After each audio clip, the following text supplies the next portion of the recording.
شروع اللہ کے نام سے جو بڑا مہربان نہایت رحم والا ہے۔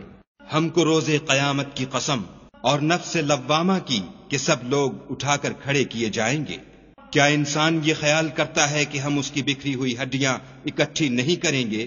ضرور کریں گے، اور ہم اس بات پر قادر ہیں کہ اس کی پور پور درست کر دیں، مگر انسان چاہتا ہے کہ آگے کو خود سری کرتا جائے۔ پوچھتا ہے کہ قیامت کا دن کب ہوگا، جب آنکھیں چندھیا جائیں اور چاند گہنا جائے اور سورج اور چاند جمع کر دیے جائیں۔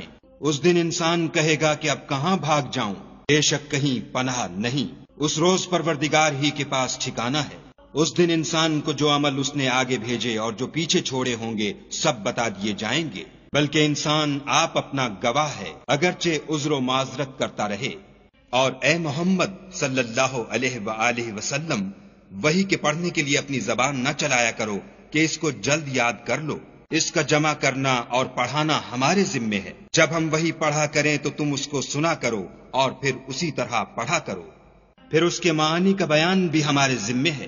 مگر لوگو تم دنیا کو دوست رکھتے ہو اور آخرت کو ترک کیے دیتے ہو۔ اس روز بہت سے منہ رونق دار ہوں گے اور اپنے پروردگار کے محو دیدار ہوں گے، اور بہت سے منہ اس دن اداس ہوں گے، خیال کریں گے کہ ان پر مصیبت واقع ہونے کو ہے۔ دیکھو جب جان گلے تک پہنچ جائے اور لوگ کہنے لگیں اس وقت کون جھاڑ پھونک کرنے والا ہے، اور اس جاں بلب نے سمجھا کہ اب سب سے جدائی ہے اور پنڈلی سے پنڈلی لپٹ جائے۔ اس دن تجھ کو اپنے پروردگار کی طرف چلنا ہے۔ تو اس عاقبت ناندیش نے نہ تو کلام خدا کی تصدیق کی نہ نماز پڑھی، بلکہ جھٹلایا اور منہ پھیر لیا، پھر اپنے گھر والوں کے پاس اکڑتا ہوا چل دیا۔ افسوس ہے تجھ پر پھر افسوس ہے، پھر افسوس ہے تجھ پر پھر افسوس ہے۔